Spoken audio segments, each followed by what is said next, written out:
بسم اللہ الرحمن الرحیم۔ السلام علیکم معزز طلباء کرام، آپ سب کیسے ہیں؟ آج ہم تفسیر بیضاوی کے سبق نمبر 30 کو پڑھیں گے۔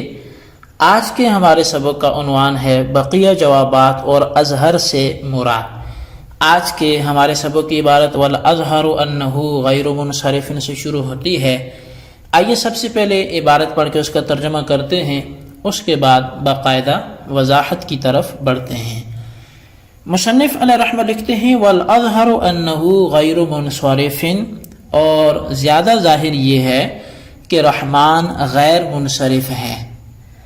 وَإِنْ خَطَرَ اخْتِصَاصُهُ بِاللَّهِ تَعَالَى أَنْ يَكُونَ لَهُ مُؤَنَّثٌ عَلَى فَعَلَى أَوْ فَعَلَانَةٌ إِلْحَاقًا لَهُ بِمَا هُوَ الْغَالِبُ فِي بَابِهِ، اگرچہ اس کا خدا کے ساتھ مختص ہونا اس بات سے مانے ہے کہ اس کی مؤنث فعلا یا فعلانتن کے وزن پر آئے، اس کو ان کلمات کے ساتھ لاحق کر دینے کی وجہ سے جن کے باب میں غیر منصرف ہونا غالب ہے۔ جی طلبہ کرام، یہ تھی ہمارے آج کے سبق کی عبارت اور اس کا ترجمہ۔ اب آئیے اس کی وضاحت کی طرف بڑھتے ہیں۔ اچھا، پہلی بات یہ ہے کہ اگر آپ نے گزشتہ سبق سنا ہے تو اچھی بات ہے، اور اگر نہیں سنا تو پہلے اسے سن لیں، اس لیے کہ آج کا جو ہمارا سبق ہے وہ بنیادی طور پر دو چیزوں پر مشتمل ہے۔ پہلی چیز تو اس میں یہ ہے کہ جو گزشتہ سبق میں ایک سوال ہوا تھا کہ الرحمن اور الرحیم میں رحمان کو رحیم پر مقدم کیوں کیا گیا، حالانکہ ادنا سے اعلیٰ کی طرف ترقی ہوتی ہے، نہ کہ اعلیٰ کو پہلے ذکر کر کے پھر ادنا وصف کو ذکر کیا جاتا ہے۔ اس کا ایک جواب دیا گیا تھا جبکہ 3 باقی تھے۔ چونکہ مصنف نے 4 جوابات دیے ہیں تو پہلے تو ہم ان 3 جوابات کو سمجھیں گے، اس کے بعد دوسرے پھر ہم نحوی اعتبار سے رحمان پر گفتگو کریں گے کہ یہ منصرف ہے یا غیر منصرف۔ تو چلیں دوسرے جواب کی طرف بڑھتے ہیں۔ ایک تو گزشتہ سبق میں گزر چکا، دوسرا جواب اس کا یہ ہے کہ رحمان کو اللہ کے ساتھ زیادہ مشابہت ہے، کیونکہ غیر اللہ اس کے ساتھ بالکل متصف نہیں ہوتا۔ جس طرح کہ اللہ کا اطلاق غیر اللہ پر نہیں ہوتا، اس مناسبت کی وجہ سے رحمان علم کی حیثیت میں ہو جاتا ہے، اور چونکہ علم مقدم ہوتا ہے وصف پر، اس لیے رحمان کو مقدم کر دیا رحیم پر، بخلاف رحیم کے کہ اس کا اطلاق غیر اللہ پر بھی ہوتا ہے۔ چنانچہ نبی اکرم صلی اللہ علیہ وسلم کے لیے رحیم کا لفظ بالمؤمنین رؤوف الرحیم کے اندر استعمال ہوا ہے سورہ توبہ کے آخر میں۔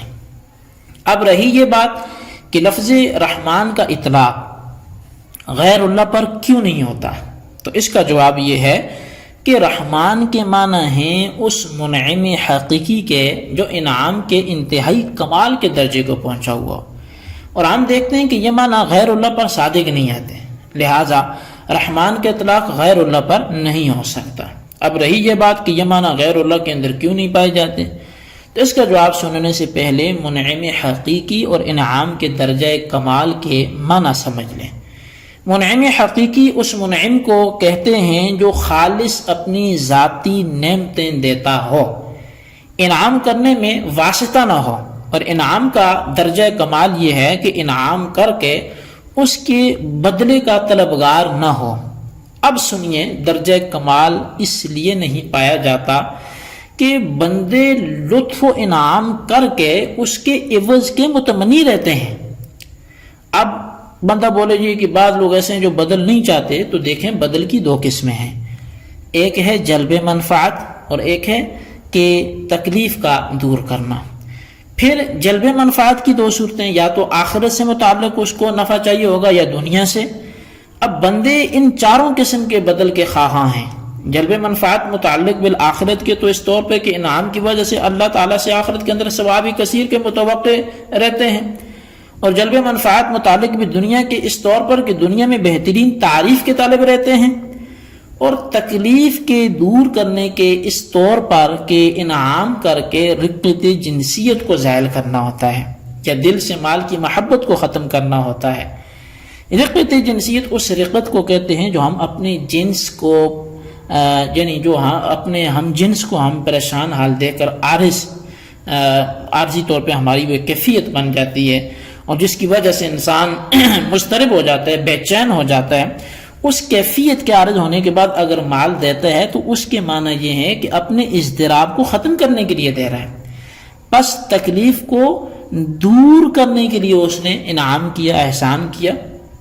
تو مطلب انسان جو ہے وہ کبھی بھی لطف انعام کرے تو پیچھے کوئی نہ کوئی اس کی غرض موجود ہوتی ہے۔ بعض نسخوں کے اندر یہاں جو ہے وہ لفظ جو ہے وہ اور بھی ہے جس کا معنی یہ ہوگا کہ انعام کر کے اپنے سے وہ خست کے آر کو دفع کرنا چاہتا ہے، یعنی خستہ کہتے ہیں کہ مستحق کے مال کو مال نہ دینا، اور یہ گویا کہ وہ اپنے اوپر سے اس الزام کو دور کرنے کے لیے بھی مال دیتا ہے۔ اور من میں حقیقی ہونے کی صفت غیر اللہ سے اس لیے بھی منتفی ہے کہ بندہ انعام کرنے میں صرف واسطہ ہے، کیونکہ خود نعمتوں کو پیدا کرنا اور ان کو وجود میں لانا، ان کو مستحق تک پہنچانا، یہ اس کو قدرت عطا کرنا یا شوق اور جذبہ اس کا پیدا کرنا، اثار پر ابھارنا، یہ سارا کچھ جو ہے وہ اس کا تھوڑی ہے، اس کو تو سب اللہ نے یہ دیا ہے، یہ کب یہ سارے کام کر سکتا تھا؟ تو سب اللہ کے پیدا کرنے سے بغیر خدا کے ان چیزوں پر کوئی بھی قادر نہیں ہے۔ اچھا، تیسرا جواب یہ کہ جب رحمان کے اندر زیادتی بحسب الکیفیت کے لحاظ کیا گیا تو گویا رحمان نے بڑی بڑی نعمتوں پر دلالت کی۔ تسمیہ کے اندر اللہ کے اوصاف بیان کرنے کا موقع ہے، لہٰذا پہلے رحمان کو رکھا گیا تاکہ اللہ تعالیٰ کے بڑے بڑے انعامات نمایاں ہوں، لیکن چھوٹی چھوٹی نعمتیں اس سے رہ گئی، لہٰذا رحیم کو بطور تکمل اور تتمہ کے ذکر کر دیا۔ تو گویا رحیم مکمل ہوا اور مکمل شے بعد میں ہوا کرتی ہے، لہٰذا رحیم کو یعنی یہ مکمل ہے، اس نے نعمتوں کو مکمل کیا، تو یہ مکمل شے بعد میں ہوتی ہے، اس کو بعد میں ذکر کیا گیا۔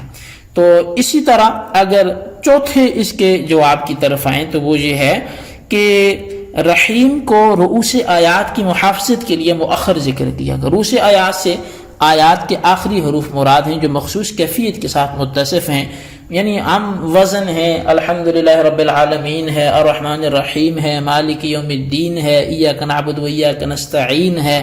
تو یہ جو آخر میں عین، حین، دین، اس طرح کے یا ساکن ما قبل مکسور آ رہے ہیں، تو اگر الرحیم الرحمن کرتے تو وہ وزن برقرار نہ رہتا۔ تو آیات کی رؤوس کی محافظت کے لیے بھی پھر وہ جو وزن والا لفظ تھا رحیم اس کو مؤخر کیا گیا اور رحمان کو مقدم کیا گیا۔ اچھا، اب یہاں پر والازہر سے لفظ رحمان کے متعلق نحوی بحث مصنف کر رہے ہیں۔ لفظ رحمان غیر منصرف ہوگا یا منصرف، اس بحث کو سمجھنے سے پہلے ایک نحوی مسئلہ سمجھ لیں۔ نحوی مسئلہ یہ ہے کہ الف نون زائدہ تان کبھی اسم میں زیادہ ہوتے ہیں اور کبھی وصف میں زیادہ ہوتے ہیں۔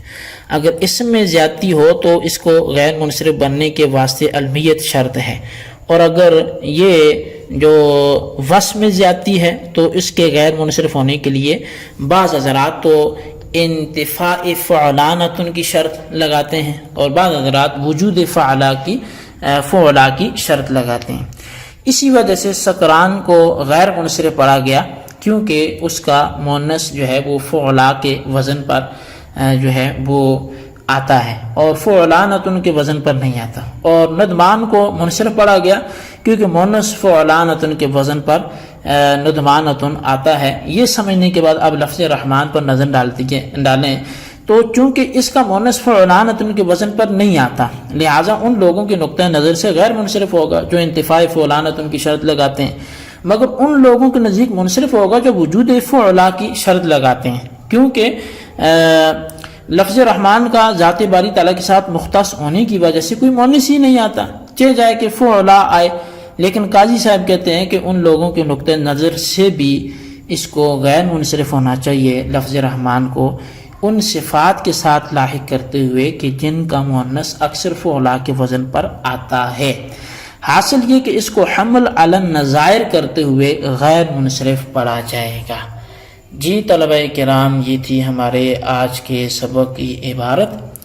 اس کا ترجمہ، اس کی وضاحت، اس کو اچھی طرح سمجھیں۔ آئندہ کے سبق میں ہم پڑھیں گے کہ اللہ کے بہت سے نام ہیں، تو پھر بسم اللہ میں رحمان اور رحیم ہی کو کیوں خاص کیا گیا۔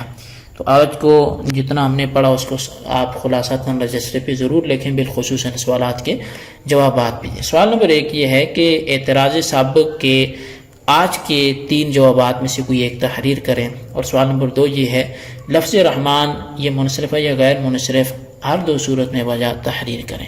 اللہ تبارک و تعالیٰ سے دعا ہے جو کچھ ہم نے پڑھا سنوں سے یاد رکھنے کی توفیق نصیب فرمائے، آمین بجاہ نبی الامین صلی اللہ علیہ وسلم۔